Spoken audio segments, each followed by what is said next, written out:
Bonjour les amis et bienvenue sur la chaîne Les Guidances de Natacha.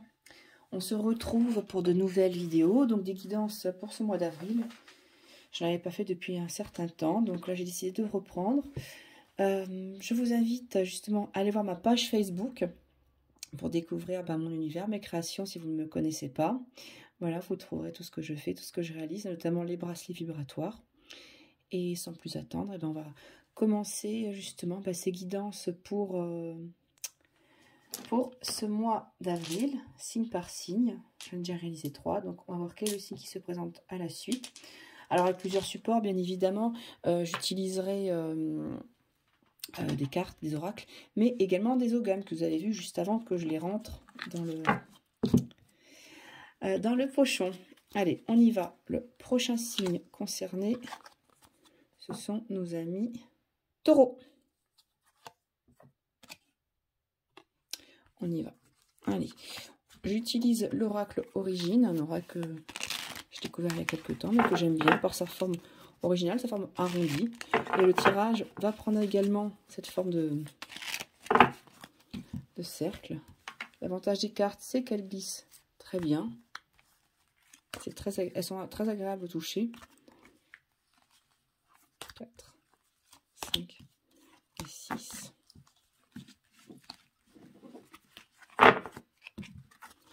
On va les disposer, essayer de les disposer en rond. Je bougerai la caméra s'il y a besoin.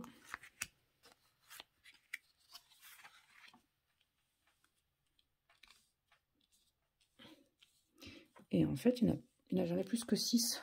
J'en ai pris 7. On va retenir les 7, c'est qu'il doit y en avoir 7. Voilà. Donc, on va réaliser voilà, ça. Et puis, je réalise un tirage d'ogham en plaçant les oghams en pyramide. Donc, la base de ma pyramide.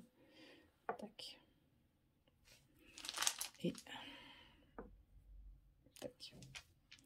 Alors, avant de débuter justement ces tirages, on va avec l'oracle des contes de fées, le tout nouveau d'Émilie Porte, l'oracle enchanté, pardon, des contes de fées. On va voir quelle est l'énergie justement pour ce mois d'avril, l'énergie générale, quel est le conseil qui vous est donné. J'en ai trop. J'en veux une seule. Je vous invite à le découvrir. Ah, elle tombe des cartes. Évidemment. Il est très joli. Vous faites plonger vraiment dans cet univers féerique des contes de fées. Hop, elle est là. Voilà, j'en ai une. Allez.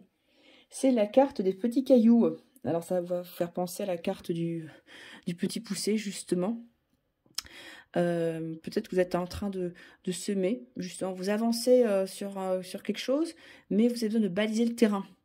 Vous avez besoin justement de pouvoir savoir où vous allez, comme si vous aviez envie de faire marche arrière, puisque peut-être il y a une impression un petit peu de flou, parce qu'on voit qu'on a plusieurs chemins qui s'offrent à vous.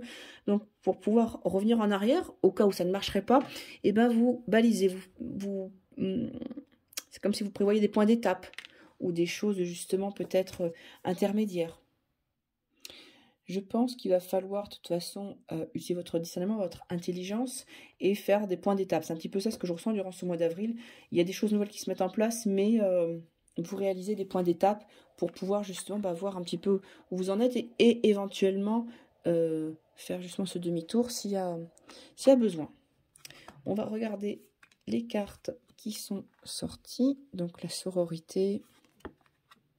le chemin, c'est marrant ça. Regardez comme elle se répond. Donc on peut parler au mois d'avril d'un sentiment peut-être d'errer un petit peu, de pas trop savoir où on va, de pas pouvoir, voilà, justement, voir la fin de ce labyrinthe. On aimerait bien avoir une ligne directive, mais il y a beaucoup de possibilités. Donc c'est pour ça que vous allez baliser le terrain. Vous allez essayer de mettre des marques pour pouvoir justement dire ça marche, ça fonctionne pas.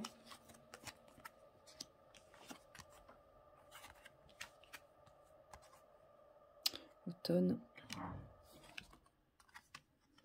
Et la liberté. Alors, ok. Alors, on a la sororité, donc il y a peut-être un rapprochement donc au niveau de personnes qui vibrent comme vous, qui vont être sur votre chemin, tout simplement. Également, ça peut être des personnes qui sont en quête également. Il y a vraiment une quête qui se poursuit, qui va certainement se continuer sur les mois prochains, enfin les prochains mois, pardon. Mais vous ne serez peut-être pas tout seul, vous allez peut-être voir d'autres personnes et qui vont justement se mettre à raccord avec vous. Vous allez vous rendre compte que vous n'êtes pas tout seul dans ce chemin. Mais il y a un vrai sentiment de liberté, de pouvoir oser aller vers des nouveaux horizons et puis se laisser un petit peu porter au gré du vent. Parce que juste à côté, on voit bien que on a la carte des rêves. La carte des rêves qui est composée de plusieurs éléments, de plumes, d'une toile, cette forme arrondie. C'est qu'est-ce que j'ai à l'intérieur de moi? Est-ce que je vais pouvoir le mettre justement dans le concret? Toute la question est là.